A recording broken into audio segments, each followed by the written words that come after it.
নমস্কার বন্ধুরা, আমি অঙ্কুশ। আপনারা শুনছেন আমার ইউটিউব চ্যানেল হান্টিং নাইটমেয়ার। আজ শুনছেন 2023 সালে মুক্তিপ্রাপ্ত horror movie the Nun part 2 এর ভয়ঙ্কর কাহিনীটি। এই মুভির প্রথম পার্টের ভিডিও আমি এর আগেই আপনাদের সঙ্গে শেয়ার করেছি।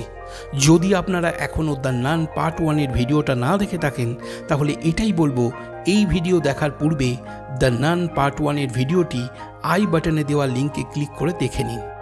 চলুন তাহলে এবার কাহিনীতে ফেরা যাক। কাহিনী শুরু হয় 1956 সালের ফ্রান্সের টেরাস্কান শহরের দৃশ্যকে দেখিয়ে, যেখানে জ্যাক নামে একটি বাচ্চা ছেলে বল খেলতে খেলতে ছুটে চলেছে চার্চের দিকে। কিছুক্ষণের মধ্যেই চার্চের অনুষ্ঠান শুরু হবে। জ্যাক প্রতিদিন চার্চে যেত ও চার্চের কাজে ফাদার নয়রেটকে সাহায্য করত। তাই সেদিন যখন সে দেরি করে চার্চে পৌঁছায়, তখন ফাদার নয়রেট জ্যাককে বলে, যাও তাড়াতাড়ি ওয়াইন নিয়ে এসো। জ্যাক তার খেলার বলটা নিয়ে চার্চের আন্ডারগ্রাউন্ডে চলে যায় ও পবিত্র ওয়াইন নিয়ে আসে। এরপর চার্চের অনুষ্ঠান শেষ হলে সে যখন জারের অবশিষ্ট ওয়াইন রাখতে যায়, তখন তার খেলার বলটাকে পা দিয়ে ঠেলে দিলে তা পাশের একটা অন্ধকার ঘরে চলে যায়। ওয়াইন নির্দিষ্ট জায়গায় রাখতেই হঠাৎ সেই বলটা পুনরায় জ্যাকের পায়ের কাছে চলে আসে। জ্যাক অবাক হয়ে আবারও সেই বলটা অন্ধকার ঘরের দিকে ঠেলে দিলে হঠাৎ ওয়াইনের কাঁচের জারটা ব্লাস্ট করে। জ্যাক ভয় পেয়ে ছুটে পালিয়ে গিয়ে ফাদারকে বলে, এখানে কেউ একজন আছে।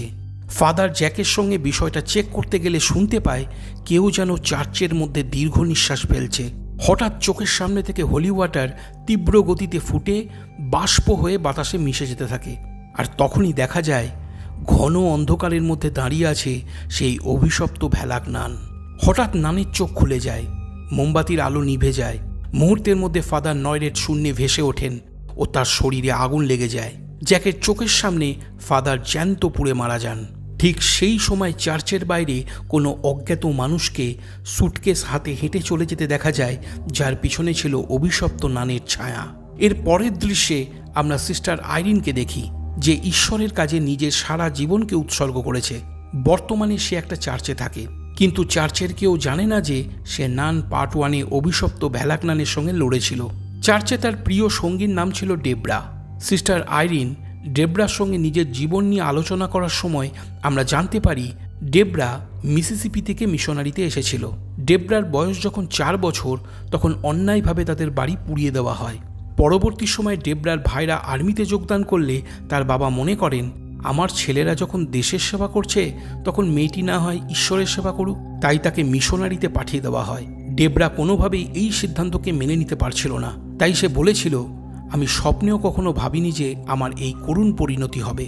অপরদিকে সিস্টার আইরিন নিজের জীবন সম্পর্কে বলে, মায়ের কথা আমার মনে নেই। ছোটবেলাতেই আমি মাকে হারাই। বাবা বলতেন আমি নাকি মায়ের মতন হয়েছি। জানি না এটা সত্যি কিনা, তবে উনি মনে করতেন আমি অন্য সবার চেয়ে আলাদা ছিলাম। তাই আমাকে বোঝার চেষ্টা করার চেয়ে মিশনারিতে পাঠিয়ে দেওয়াটাই বেশি সহজ হবে বলে উনি মনে করেন। এরপর বেলার দিকে সকল সিস্টাররা এক জায়গায় জমায়েত হলে তাদের মধ্যে সিনিয়র সিস্টার সেন্ট কার্টার চার্চকে ঘিরে বিগত বেশ কিছুদিন ধরে ঘটে চলা নানদের মৃত্যুর কথা জানায়। উনি বলেন, চার্চের নিচে একটা নরকে যাওয়ার প্রবেশ পথ ছিল, যে পথ খুলে যাওয়ার কারণে একটা শয়তান এই জগতে চলে আসে। শয়তান প্রথমে সেন্ট কার্টার নানদের রূপ ধরে তাদের মাঝে মিশে সকলের মধ্যে ভয় প্রদর্শন করতে থাকে। এরপর একে একে নানেরা জানালায় ফাঁস দিয়ে নয়তো গলায় ছুরি চালিয়ে মরতে থাকে। সেই খবর পেয়ে ভ্যাটিকান থেকে একজন পিস্ট ও নানকে পাঠানো হয়, যারা শয়তানের বিরুদ্ধে লড়তে পারে। তারা চার্চে এসে একটা প্রাচীন ধ্বংসাবশেষ ঘেঁটে যিশুর রক্তে পরিপূর্ণ একটা ছোট্ট বোতল খুঁজে বার করে, আর সেই পবিত্র রক্ত দিয়েই শয়তানের বিরুদ্ধে তারা জয়লাভ করে। পিস্টকে বিশপের পদে বহাল করা হলেও সেই নানের আর কোনো খোঁজ পাওয়া যায় না। অনেকের ধারণা সেই ভয়ঙ্কর অভিজ্ঞতাটা সে কাটিয়ে উঠতে পারেনি, কিংবা সে পাগল হয়ে গিয়েছিল। তবে এটাও মনে করা হয় যে ভ্যাটিকান চার্চ তাকে কোথাও লুকিয়ে রেখেছে। আসলে তারা নিজেদের মধ্যে নান পার্ট 1-এর কাহিনী নিয়ে আলোচনা করছিল, এবং কেউ না জানলেও আমরা জানি সেই নানই হলো সিস্টার আইরিন ও পিস্ট হলো ফাদার বার্ক। সেন্ট কার্টার চার্চের ঘটনার পর সিস্টার আইরিন নিজের পরিচয় সকলের কাছে গোপন রাখে, সেই কারণে তাকে কেউ চিনতে পারছিল না। এরপর আমরা ফ্রান্সের এক গার্লস মিশনারি বোর্ডিং স্কুলের দৃশ্যকে দেখতে পাই, যেখানে বর্তমানে মরিস কেয়ারটেকারের কাজ করত। মরিসের কথা আপনাদের নিশ্চয়ই মনে আছে, যাকে আমরা দ্য নান পার্ট 1-এ দেখেছিলাম, যে শেষ পর্যন্ত ডিমনের হাত থেকে সিস্টার আইরিনের প্রাণ বাঁচিয়েছিল, যাকে ভালোবেসে লোকে ফ্রেঞ্চি নামেও ডাকত। ম্যাডাম লরেন্ট নামে একজন সেই মিশনারি স্কুল পরিচালনা করত। মরিসের সহজ সরল স্বভাবের জন্য স্কুলের প্রত্যেকেই তাকে বেশ ভালোবাসত। তাদের মধ্যে স্কুলের টিচার কেট ও তার মেয়ে সোফি মরিসের বেশি ক্লোজ ছিল। স্কুলে 3 জন দুষ্টু মেয়ে ছিল, যারা সবসময় সোফিকে নিয়ে মজা করতে তাকে নানাভাবে বিপদে ফেলত, আর মরিস তখন সেই বিপদ থেকে সোফিকে উদ্ধার করত। এই কারণে দুষ্টু মেয়েরা মরিসকে সোফির বয়ফ্রেন্ড বলেও রাগাত। এই সূত্রে আরও একটা কথা বলে রাখি, নান 1-এ আমরা দেখেছিলাম অভিশপ্ত ভ্যালাকনান শেষ পর্যন্ত শেষ হলেও সে আবারও ফিরে আসে মরিসের শরীরে, কারণ ভ্যালাকনান পূর্বেই মরিসের শরীরকে পজেস্ট করে নিয়েছিল। এই কারণে বর্তমানেও ভ্যালাকনান মরিসের শরীরে মাঝে মধ্যেই ফিরে আসত। তখন মরিস নিজের অজান্তে অদ্ভুত সব আচরণ করত, এমনকি সে মানুষ পর্যন্ত হত্যা করত। পরবর্তী দৃশ্যে আমরা তারই একটা নমুনা দেখি। একটি মেয়ে তখন স্কুলে মালপত্র ডেলিভারি করতে এসেছিল। মালপত্র ডেলিভারি করার সময় মেয়েটি শুনতে পায় পাশের ঘরে কেউ যেন কিছু চিবিয়ে খাচ্ছে। সে ভয়ে ভয়ে পাশের রুমে পৌঁছালে দেখে মরিস তেলাপোকা ধরে খাচ্ছে। আসলে স্কুলের সেই দুষ্টু 3 জন মেয়ে মিলে তেলাপোকা ধরে এনে ম্যাডাম লরেন্টের ঘরে ছেড়ে দেয়। তারপর ম্যাডাম লরেন্ট মরিসকে ডেকে বলে তেলাপোকাগুলোর একটা ব্যবস্থা করতে। সেই উদ্দেশ্যে মরিস ম্যাডাম লরেন্টের ঘরে যায়। তারপরেই এই ঘটনা ঘটে। যাই হোক, হঠাৎ মরিসের শরীর থেকে অভিশপ্ত ভ্যালাকনান বেরিয়ে আসে ও সেই মালপত্র ডেলিভারি করতে আসা মেয়েটিকে সে মেরে ফেলে। এবারে হয়তো আপনারা বুঝতে পারছেন, চার্চের বাইরে যে অজ্ঞাত মানুষটিকে আপনারা সুটকেস হাতে হেঁটে চলে যেতে দেখেছিলেন, কিংবা যে ফাদারকে আগুনে পুড়িয়ে মেরেছিল, সে আসলে অন্য কেউ ছিল না, বরং সে ছিল মরিস। মরিসের শরীরে ছিল অভিশপ্ত ভ্যালাকনান। অপরদিকে সিস্টার আইরিন ঘুমের মধ্যে মরিসের দুঃস্বপ্ন দেখে, যেখানে মরিস আইরিনের কাছে সাহায্য চাইতে এসেছিল। সে বলছিল, আমাকে রক্ষা করো সিস্টার। পরক্ষণেই মরিসের শরীরে থাকা ভ্যালাকনান সিস্টার আইরিনকে ভয় পাইয়ে দেয়। পরদিন সকালে চার্চের হায়ার অথরিটি থেকে একজন ফাদার আসেন সিস্টার আইরিনের সঙ্গে কথা বলতে। উনি বলেন, বেশ কয়েকটা উল্লেখযোগ্য অদ্ভুত ঘটনা ঘটছে।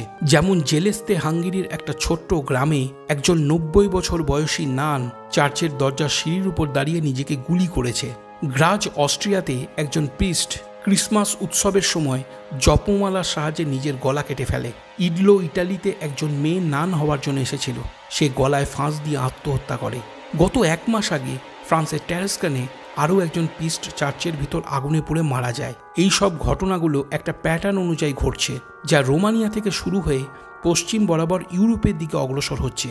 এর মানে ওই শয়তান এখনো বেঁচে আছে। সিস্টার আইরিন বলে, এটা হতে পারে না। ফাদার বার্কের সঙ্গে কথা বলেছেন? হায়ার অথরিটি থেকে আসা ফাদার জানায়, কলেরায় ফাদার বার্ক মারা গেছে। এখন একমাত্র তুমিই বেঁচে আছো যে ওই শয়তানের সঙ্গে মোকাবেলা করতে পারে। তাই চার্চ তোমাকে দিয়ে অনুসন্ধান চালাতে চায়। খুঁজে বের করো সে কি চায় এবং তার পরবর্তী গন্তব্যস্থান কোথায়। সিস্টার আইরিন বলে, আপনি জানেন না সেন্ট কাটারে কি ঘটেছিল? আমরা ওখানে মৃত্যুর মুখ থেকে বেঁচে ফিরেছিলাম। ফাদার বলে, সত্যি আমি এত কিছু জানি না, শুধু এতটুকুই জানি যে তুমি অবিশ্বাস্য কাজ করেছিলে। এখন চার্চের আবারও তেমন কিছুর প্রয়োজন পড়েছে। সেই কথা শুনে সিস্টার আইরিন পরদিনই ট্রেনে রওনা দেয় ফ্রান্সের ট্যারেস্কানে, যেখানে ফাদারকে আগুনে পুড়িয়ে মারা হয়েছিল। ট্রেনে যাওয়ার সময় দেখা যায় ডেব্রাও লুকিয়ে সেই ট্রেনেই উঠেছে, কারণ সে চায় না সিস্টার আইরিনকে বিপদের মাঝে একলা ছেড়ে দিতে। ডেব্রাকে দেখে সিস্টার আইরিন বলে, কেন এসেছো এখানে? চার্চ জানতে পারলে তুমি বহিষ্কৃত হবে। তখন ডেব্রা তার মায়ের ছবি দেখিয়ে বলে, আগুনে পুড়ে আমার মায়ের মৃত্যু হয়, উনি আমার চার্চ ও ঈশ্বর ছিলেন। আমি অলৌকিক কিছুতে বিশ্বাস করতে চাই, কিন্তু যখন কোনো প্রিস্টকে বলতে শুনি যে সে ওয়াইনকে যিশু রক্তে রূপান্তরিত করেছে, তখন এটা বিশ্বাস করা আমার জন্য কঠিন হয়ে যায়। উত্তরে আইরিন বলে, এটা বিশ্বাসের ব্যাপার। ওয়াইন যিশু রক্তে পরিণত হয় কোনো মন্ত্রের দ্বারা নয়, বরং আমরা বিষয়টাকে বিশ্বাস করি। তাই আমাদের বিশ্বাসের কারণেই কিন্তু অসাধারণ কিছু সত্য হয়। আশা করি যখন সময় আসবে তুমি নিজের বিশ্বাসকে ফিরে পাবে। অপরদিকে তখন গার্লস মিশনারি সেই 3 জন দুষ্টু মেয়ে ক্লাস শেষ হওয়ার পর খেলা করার উদ্দেশ্যে সোফিকে সেখানকারই একটা পরিত্যক্ত চ্যাপেলে নিয়ে যায়, যা বহু বছর ধরে বন্ধ অবস্থায় পড়েছিল। এমনকি সেখানে কারোর যাওয়া পর্যন্ত বারণ ছিল। সোফি দুষ্টু মেয়েদের সঙ্গে চ্যাপেলের ভিতরে প্রবেশ করলে তারা একটা কাঁচের জানালার সামনে পৌঁছায়, যে জানালার কাছে ছাগলের একটা ছবি আঁকা ছিল। দুষ্টু মেয়েরা বলে এখানে শয়তান আছে, মনোযোগ সহকারে দেখলে তাকে দেখা যায়। এটা নির্ভর করে তুমি কোথায় দাঁড়িয়ে আছো আর কোন সময় তাকে দেখছো এই বিষয় দুটোর উপর। এই কথা বলে সোফিকে তারা ঠিক জানালার সামনে মুখোমুখি দাঁড় করিয়ে দেয় আর বলে সূর্য যখন কোনাকুনিভাবে কাঁচকে স্পর্শ করে তখন মনোযোগ সহকারে দেখলে দেখতে পাবে ছাগলের চোখ দুটো লাল হয়ে জ্বলে আছে, মানে শয়তান তখন তোমার দিকেই তাকিয়ে আছে। জনমত আছে যদি সেই সময় তার দিক থেকে দৃষ্টি ফিরিয়ে নেওয়া হয় তাহলে শয়তান দানবীয় ছাগলের রূপ ধরে মারতে উদ্যত হয়। এই কথা বলতেই হঠাৎ সূর্যের আলো এসে পড়ে জানালার কাঁচে, ছাগলের চোখ লাল হয়ে যায়। দুষ্টু মেয়েরা বলে ওঠে সোফি, সে তোমাকে দেখছে, দৃষ্টি ফিরিও না যেন। এই কথা বলে সোফিকে একলা ফেলে রেখে তারা একে একে সেখান থেকে পালিয়ে যায়। অল্পক্ষণ পরেই সেখানে অভিশপ্ত ভ্যালাকনান এসে সোফিকে ভয় দেখাতে থাকে। অদ্ভুত কিছু ঘটনা ঘটতে থাকে। সে ছুটে পালিয়ে যাওয়ার চেষ্টা করলে মরিস সেখানে পৌঁছিয়ে সোফিকে উদ্ধার করে। এরপর মরিস কেটকে প্রশ্ন করে জানতে চায় ম্যাডাম লরেন্ট কেন চ্যাপেলটাকে বন্ধ করে রেখেছেন। উত্তরে কেট বলে বোমা বিস্ফোরণের সময় ম্যাডাম লরেন্টের ছেলে সেড্রিক চ্যাপেলের এই অংশের ভিতরে মারা যায়। সেড্রিক পিস্টের সেবক ছিল। এদিকে তখন সিস্টার আইরিন ও ডেবরা ফ্রান্সের টেরাসকনের চার্চে পৌঁছে যায়। চার্চের দায়িত্বে থাকা সিস্টার অ্যাস্ট্রিড তাদেরকে আমন্ত্রণ করে ভেতরে নিয়ে গিয়ে বলে উৎসব এখনও চলছে, কিন্তু শহরের কেউ আর এখানে আসে না। মানুষের ধারণা আমাদের চার্চটা এখন অভিশপ্ত, ঈশ্বর আমাদেরকে ত্যাগ করেছেন। সিস্টার আইরিন চার্চের ভিতরে পা রাখতেই তার চোখের সামনে ভেসে উঠতে থাকে আগুনে পুড়ে যাওয়া ফাদার নয়রেটের মৃতদেহ, জ্যাকের হাতে থাকা ফাদারের জপমালা ইত্যাদি। হঠাৎ ডেবরা ডেকে উঠলে আইরিনের চোখের সামনে থেকে সব অদৃশ্য হয়। এরপর সিস্টার আইরিন ও ডেবরা ফাদার নয়রেটের ঘর দেখতে গেলে দেওয়ালে সেন্ট লুসির ছবিকে ঝুলে থাকতে দেখে ডেবরা বলে বেশ ভয়ানক ছবি। আইরিন বলে সেন্ট লুসিকে অন্ধদের অভিভাবক বলা হতো। পেগানদের হাতে উনার মৃত্যু হয়। মদ্যপ অবস্থায় উনার শরীরে আগুন লাগিয়ে দেওয়া হয়, কিন্তু উনি আগুনে পড়েননি। হত্যা করার আগে উনার চোখ উপড়ে নেওয়া হয়। কথা শেষ হতেই সিস্টার অ্যাস্ট্রিড জানায় সেদিনকার ঘটনার একমাত্র প্রত্যক্ষদর্শী হলো জ্যাক, যাকে আপনারা শহরের ফুটবল খেলা অবস্থায় দেখতে পাবেন। তবে জ্যাকের মা চায় না যে জ্যাক এই বিষয়ে কারোর সঙ্গে কথা বলুক। সিস্টার আইরিন তখন প্রশ্ন করে সেই সময় চার্চে কি আর কেউ ছিল? অ্যাস্ট্রিড বলে আমাদের একজন কাজের লোক ছিল, যে ঘটনার পরদিনই চলে গিয়েছিল। সে কোথায় গিয়েছিল জানি না, তবে সে ঘুরতে বেশি পছন্দ করত। রোমানিয়া থেকে সে এসেছিল। সবাই ওকে ফ্রেঞ্চি নামে ডাকত। নামটা শুনতেই সিস্টার আইরিন চমকে ওঠে, কারণ মরিসের ডাকনাম ছিল ফ্রেঞ্চি। সিস্টার আইরিনের তখন মনে পড়ে যায় ফ্রেঞ্চি তার প্রাণ বাঁচালে ভ্যালাকনান ফ্রেঞ্চিকে পজেস্ট করে। তারপর সেন্ট কাটার থেকে ফ্রেঞ্চি শেষবারের মতন আমার সঙ্গে দেখা করে ভ্রমণের উদ্দেশ্যে বেরিয়ে যায়। সেই সময় থেকেই হয়তো শয়তানটাও ফ্রেঞ্চির সঙ্গেই পালিয়ে বেড়াচ্ছে, আর সে ফ্রেঞ্চিকে বশ করে এই সব ঘটনা ঘটাচ্ছে। সিস্টার আইরিন যখন এই সব কথা চিন্তা করছে, তখন অপরদিকে গার্লস মিশনারিতে মরিস বারবার ভ্যালেকের দ্বারা পজেস্ট হয়ে পড়ছিল, আর সোফি অদ্ভুত কিছু দৃশ্যকে দেখে ভয় পাচ্ছিল। একদিন সোফি তার মায়ের ডাক শুনে উপরের ঘরে মাকে খুঁজতে গেলে দেখে নিজের থেকেই একটা ঘরের দরজা খুলে যাচ্ছে, যে ঘরে ভ্যালাকনান দাঁড়িয়েছিল। সোফি ভয় পেয়ে সেখান থেকে পালিয়ে যেতে চাইলে ভ্যালাকনান তার পথ আটকে দাঁড়ায়। ঠিক সেই মুহূর্তে সোফির মা ঘরের দরজা খুললে দিনের আলোয় ভ্যালাকনানের একটা প্রতিমূর্তি তৈরি হয় দেওয়ালে। এদিকে সন্ধ্যের সময় সিস্টার আইরিন জ্যাককে শহরের রাস্তায় দেখতে পেলে বলে ফাদার নয়রেটের জপমালা কি তোমার কাছে আছে? উত্তরে জ্যাক বলে হ্যাঁ, আমি সেদিন ওটাকে নিয়েছিলাম, কারণ আমি ভয় পেয়ে গিয়েছিলাম, আমাকে ক্ষমা করবেন। এই কথা বলে সে সেখান থেকে ছুটে পালিয়ে যায়। সিস্টার আইরিন জ্যাকের পিছু নিয়ে একটা অন্ধকার গলির মুখে এসে পৌঁছালে রাস্তার ধারে একটা বুক স্টল দেখতে পায়। হঠাৎ বুক স্টলে থাকা বইগুলোর পাতা নিজের থেকেই একে একে পাল্টে যেতে শুরু করে। তীব্র বাতাস ধেয়ে আসে, আর সেই সঙ্গে বইগুলোর মধ্যে থেকে ভ্যালাকনান বেরিয়ে এসে সিস্টার আইরিনের গলা টিপে ধরে। সঙ্গে সঙ্গে আইরিনের চোখের সামনে কিছু দৃশ্য ভেসে ওঠে। সে দেখে একজন ছুরি দিয়ে কারো চোখ তুলে নিচ্ছে। সে কিছুই বুঝতে পারে না। এই ঘটনার পর সেখানে সিস্টার ডেবরা এসে পৌঁছালে দেখে আইরিন অচেতন অবস্থায় পড়ে আছে। অপরদিকে তখন গার্লস মিশনারির ম্যাডাম লরেন্ট রাতের বেলায় কিছু অদ্ভুত শব্দ শুনতে পেয়ে চ্যাপেলের সেই পরিত্যক্ত অংশে চেক করতে গেলে দেখে মরিস চ্যাপেলের বন্ধ দরজার সামনে দাঁড়িয়ে দরজায় নিজের মাথা ঠুকছে। ম্যাডাম লরেন্স সেদিকে এগিয়ে গিয়ে নাম ধরে ডাকলে মরিস চেতনা ফিরে পায় ও সে ভয়ে সেখান থেকে পালিয়ে যায়। ঠিক সেই মুহূর্তে চ্যাপেলের ভিতর থেকে সেড্রিকের গলা ভেসে আসে। ম্যাডাম লরেন্ট চ্যাপেলের দরজার তালা খুলে ভিতরে প্রবেশ করলে সেড্রিকের ভয়াবহ উপস্থিতি অনুভব করতে থাকে। একসময় ভ্যালাক এসে ম্যাডামকে নৃশংসভাবে মেরে ফেলে। পরদিন পুলিশ ঘটনাস্থলে পৌঁছিয়ে ম্যাডাম লরেন্টের বডি নিয়ে গেলে সোফিকে কোথাও দেখতে পাওয়া যায় না। তখন মরিস তাকে খুঁজতে থাকে। একসময় মরিস সোফিকে খুঁজে পেলে সোফি জানায় স্কুলে কোনো সমস্যা আছে, এখানে এমন কিছু ঘটছে যা সঠিক নয়। এদিকে সিস্টার আইরিনের জ্ঞান ফিরে আসলে সে কাল রাতের ঘটনার কথাগুলো মনে করতে থাকে ও ডেবরাকে বলে, শয়তান কি চায় তা আমি দেখেছি। সে শক্তিশালী কিছু একটা চায়, সেটা লোভনীয় কোনো পুরস্কার কিংবা প্রাচীন ধ্বংসাবশেষ হতে পারে। আর এই সবের জন্যই সে মরিসকে ব্যবহার করছে, তাকে ভিন্ন ভিন্ন স্থানে পাঠাচ্ছে, ওকে বাঁচিয়ে রেখেছে শুধু ওগুলো খুঁজে পাওয়ার জন্য। একবার কাজ হাসিল হয়ে গেলেই মরিসকে সে মেরে ফেলবে। তখন ডেবরা জানায় জ্যাক তাকে ফাদার নয়রেটের জপমালা দিয়ে গেছে। সিস্টার আইরিন জপমালাটা নেড়ে চেড়ে দেখতে গেলে মালার মধ্যে একটা চিহ্ন খুঁজে পায়। সে তখন মনে করতে থাকে এই চিহ্ন সে কোথায় দেখেছে। একসময় চার্চের হায়ার অথরিটি থেকে পাঠানো মৃত নানদের ছবিগুলো ভালো করে দেখতে গেলে এটা স্পষ্ট হয়ে যায় যে প্রত্যেক মৃত নানদের কাছেও এই একই চিহ্ন দেওয়া জপমালা ছিল। এর মানে প্রতিটা মৃত্যু একে অপরের সাথে এই চিহ্নের দ্বারা যুক্ত। এখন তাদেরকে জানতে হবে জপমালায় যে চিহ্ন আছে তার মূল অর্থ কী। সিস্টার আইরিনের তখন মনে পড়ে প্রাচীন সংরক্ষণাগারে তার এক বন্ধু কাজ করে, তাই বন্ধুর থেকে বিষয়টা জানার জন্য তারা সেখানে যায়। বন্ধুটি বলে এই চিহ্ন সাইরাকিউজের সেন্ট লুসির বংশের চিহ্ন। যারা মারা গেছে তারা নিশ্চয়ই তার বংশধর। পেগানরা যখন লুসিকে হত্যা করে তখন তার বংশধরেরা প্রাণ বাঁচানোর জন্য পালিয়ে যায়। পরবর্তী সময় তাদেরকে মারার জন্য সারা পৃথিবী জুড়ে তন্ন তন্ন করে খোঁজা হয়। আর ইতিহাস বলে সেন্ট লুসির বংশধরেরা সব সময় গোপনীয় কিছু একটা রক্ষা করে এসেছে, একটা পবিত্র ধ্বংসাবশেষ, যা হলো সেন্ট লুসির চোখ। বন্ধুর বলা প্রতিটা কথার সাথে সিস্টার আইরিন সেই বুক স্টলে দেখা দৃশ্যগুলোর একটা মিল খুঁজে পায়। এখন প্রশ্ন হলো সেই চোখ ভ্যালাক নানের কেন প্রয়োজন।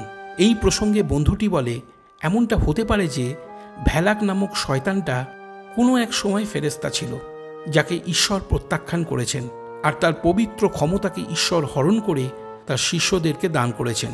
এখন সেই ক্ষমতা ফিরে পেতেই শয়তানটা এমন করছে। মনে রাখতে হবে শয়তানরা অসীম হয়ে থাকে। তারা সেন্ট লুসির সময় থেকেই তাদের বংশধরকে খুঁজে একে একে মেরে চলেছে। তাই যেমন করেই হোক ভ্যালাকের আগে সেই সেন্ট লুসির চোখ জোড়াকে খুঁজে বের করে শয়তানকে নরকে পাঠাতে হবে। ঠিক যেভাবে সেন্ট কাটায় যিশু রক্ত প্রয়োগ করে শয়তানকে নরকে পাঠানো হয়েছিল, এবারেও সেই একইভাবে সেন্ট লুসির চোখ জোড়াকে ব্যবহার করে শয়তানকে পরাস্ত করতে হবে। কিন্তু সেন্ট লুসির চোখ জোড়া কোথায় পাওয়া যাবে? আইরিনের বন্ধু তখন একটা পাণ্ডুলিপি বার করে এনে বলে লাস্ট টাইম ওই বিশেষ অংশ জন পল রিডার নামে এক মঙ্কের কাছে ছিল। ভ্যাটিকানে পাঠানো তার চিঠির ভাষ্য অনুযায়ী সে সেন্ট লুসির চোখ জোড়াকে তার মনেস্ট্রির কোনো একটা জায়গায় লুকিয়ে রেখেছিল। জায়গাটা হলো সেন্ট মেরির এক্সেন প্রোভেন্সে। পরবর্তী সময়ে ওই জায়গাটা বিক্রি করে দেওয়া হয় একটা ওয়াইন প্রস্তুতকারক প্রতিষ্ঠানের কাছে। বর্তমানে এটা একটা বোর্ডিং স্কুল, যার মালিক হলেন ম্যাডাম লরেন্ট। ওখানে পৌঁছাতে তোমাদের 1 ঘন্টা সময় লাগবে। সেই কথা শুনে আর দেরি না করে সিস্টার আইরিন ডেবরার সঙ্গে বেরিয়ে পড়ে বোর্ডিং স্কুলের উদ্দেশ্যে। অপরদিকে তখন বোর্ডিং স্কুলে দেখা যায় মরিসের মধ্যে কিছু পরিবর্তন এসেছে। তার ঘাড়ের পিছনে উল্টো ক্রসের চিহ্ন ক্রমাগত স্পষ্ট হয়ে ফুটে উঠছে। সিস্টার আইরিন যত কাছে আসছে ভ্যালাক যেন তার আসল রূপে প্রকাশ পাচ্ছে। এদিকে সিস্টার আইরিন গাড়িতে যাওয়ার সময় ডেবরাকে বলে আমি আমার মায়ের সম্পর্কে তোমাকে মিথ্যা বলেছিলাম। আমি বলেছিলাম মায়ের কথা আমার মনে নেই, কিন্তু তা নয়, মায়ের কথা আমার সব মনে আছে। মা একজন ধার্মিক মানুষ ছিলেন। উনি বলতেন স্বয়ং ঈশ্বর তার সাথে কথা বলেছে। তিনি মাকে দিব্যদৃষ্টি প্রদান করেছিলেন আমার মতন। বাবা মায়ের কথাগুলোকে বিশ্বাস করেনি। তিনি মনে করেছিলেন মা অধার্মিকের পরিচয় দিতে পাগল হয়ে গেছে। বাবা একদিন মাকে মেন্টাল হসপিটালে ভর্তি করিয়ে দেয়। যাওয়ার সময় মা আমাকে জড়িয়ে ধরে বলেছিল আমি সব সময় তোমার সাথে থাকব। এরপর আমি আর মাকে দেখিনি। এরপর তারা দুজনে বোর্ডিং স্কুলে পৌঁছালে মরিসের সঙ্গে তাদের দেখা হয়ে যায়। আইরিন সকলকে মরিসের থেকে দূরে থাকতে বলে, কারণ তার শরীরে রয়েছে ভ্যালাক। ঠিক সেই মুহূর্তে মরিস পজেসড হয়ে যায়। আইরিন বাধা দেওয়ার চেষ্টা করলে ভ্যালাক একটু শান্ত হয়, আর সেই সুযোগে ডেবরা মরিসের মাথার পিছন থেকে একটা লাঠি দিয়ে মেরে অজ্ঞান করে তার হাত পা বেঁধে দেয়। এই কর্মকাণ্ডের সময় সিস্টার আইরিন লক্ষ্য করেছিল মরিসকে ওই পরিত্যক্ত চ্যাপেলের দিকে এগোতে। এটা দেখে সে আন্দাজ করে নেয় জন পল রিডার নামক মঙ্কটি সেন্ট লুসির চোখজোড়াকে ওখানেই কোথাও একটা জায়গায় লুকিয়ে রেখেছিল। তাই সে সকলকে নিয়ে চ্যাপেলের ভিতরে প্রবেশ করে ও সেন্ট লুসির সম্পর্কে সব কথা খুলে বলে। সেই কথা শুনে সোফি বলে ওঠে, জানালার কাছে যে ছাগলের প্রতিকৃতি আছে ওটাই হলো শয়তান। আইরিন বিষয়টা জানতে চাইলে সোফি বলে, জানালা দিয়ে সূর্যের আলো ভিতরে প্রবেশ করলে ছাগলের চোখ দুটো লাল হয়ে জ্বলতে থাকে ও সেই চোখ থেকে একটা লাল রশ্মি নির্গত হয়ে নির্দিষ্ট একটা স্থানকে নির্দেশ করে। সেই কথা শুনে ডেবরা বাইরে গিয়ে টর্চের আলো ফেললে সেটা জানালার কাছে রিফ্লেক্ট হয়ে চ্যাপেলের মেঝেতে একটা নির্দিষ্ট স্থানকে চিহ্নিত করে। সেই অংশটুকু খুঁড়তেই বেরিয়ে পড়ে সেন্ট লুসির দুই চোখ। অপরদিকে তখন মরিস নিজের শরীরের বাঁধন খুলে মুক্ত হয়ে যায়। সোফি জানালার কাঁচের দিকে তাকালে দেখে সেখানে ছাগলের সেই ছবিটা আর নেই। এরপরেই শয়তান ছাগলের রূপ ধরে মিশনারি সকল সদস্যদের উপর আক্রমণ করে দেয়। শয়তানরূপী ছাগলের হাত থেকে ডেবরা মিশনারির মেয়েদেরকে বাঁচাতে থাকলে শয়তান তখন ভিন্ন ভিন্ন রূপ ধারণ করে সবাইকে ভয় দেখাতে শুরু করে।